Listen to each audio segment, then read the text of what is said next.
What's up guys, Don Vinci here for today's vlog. Bibigyan ko lang kayo ng quick review with this SJ-Cam SJ30. Yes guys, meron tayo dito ngayon na SJ-Cam SJ30. Ito yung flippable screen ng SJ-Cam. Ayan, yan, bibigyan ko lang kayo ng quick review kung kamusta yung kanyang quality, kamusta yung kanyang performance, and kung ano yung pang pwedeng masabi ko regarding with this SJ-Cam na to. Syempre hindi kompleto tong review natin na to kung walang unboxing video.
As you can see, pagdating talaga sa accessories, napakagalante ng SJ-Cam. Ang dami niyang kasama mga accessories. Meron siyang mga screws at kung ano-ano pang essential na para sa camera. Ang maganda pa dito, maraming pinadala yung SJ-Cam sa akin ng mga accessories. May pinadala na microphone, may pinadala na case, and may mga mounting din para sa motor. Then when it comes naman sa kanyang build quality, for me, solid ang kanyang build quality. May pagka-premium din ang kanyang itsura, tapos may kabigatan din siya. Tapos ang maganda pa dito, yun nga, flippable yung kanyang screen. Tapos ang mga papansin nyo guys, kahit lagyan nyo siya ng puwersa, hindi siya basta-basta mahuhulog or matutumba or mag-flip, kasi may parang siyang merong locking mechanism. Yung hinges niya, papansin nyo, may mga ganyang part na kailangan pang puwersahin para mag-lock. Then speaking of lock, ayan, may dalawang lock dito para sa camera na to. Maganda dito sa camera na to, pwede mo siyang pang selfie. Like for example, gusto mo mag selfie vlog, yan, katulad na ito, selfie vlog siya, di ba? Pwede mo siya makita. Tapos kung gusto mo naman makita yung screen sa likod, eto naman, flip mo lang siya, then yan, mabilis naman siyang makita. Tsaka ang ganda nga ng quality guys. Ayan, i-record ko lang.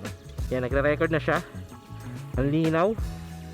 Ayan, yan yung screen. Yan yung footage na nakikita nyo. Diba, napakalinaw. Kung iharap naman natin para makita natin ating sarili.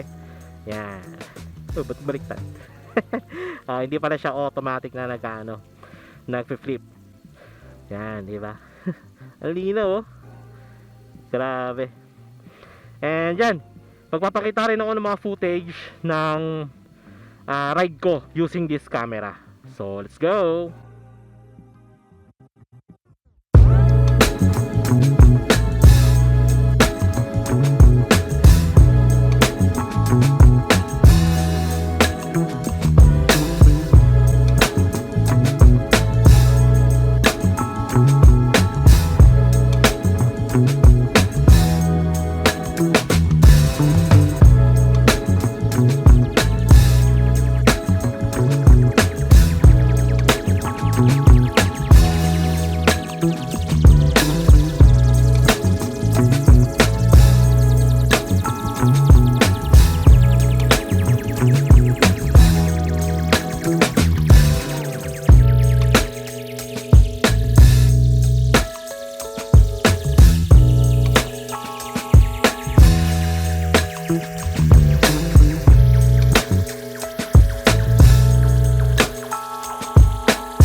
So yun guys, as you can see, malinaw naman yung camera, maganda rin naman yung quality, especially tuwing gabi.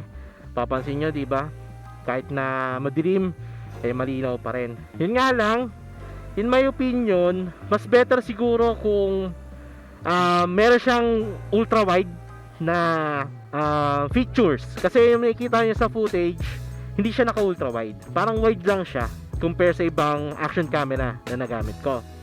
Tapos built-in battery lang meron siya guys. Yes, hindi mo mapapalitan yung battery na itong SJ Cam. Built-in battery lang talaga siya. So kapag nalobat na siya, kailangan mo siyang i-charge kasi wala siyang extra battery na pwedeng ikabit. Hindi ko alam kung magkakaroon pa ng features na ultra wide yung camera na to. Kasi for me for motovlogging purposes, malaking factor sa akin yung ultra wide na footage. Kasi syempre, kung mapapansin nyo, di ba nakikita nyo sa footage na yan, ang nakikita lang is yung manubela, yung mismong dinadaanan, hindi masyado. Unlike kapag naka ultra wide siya or super wide, lahat kita mula manubela to dinadaanan, and then yung mismong speedometer, etc.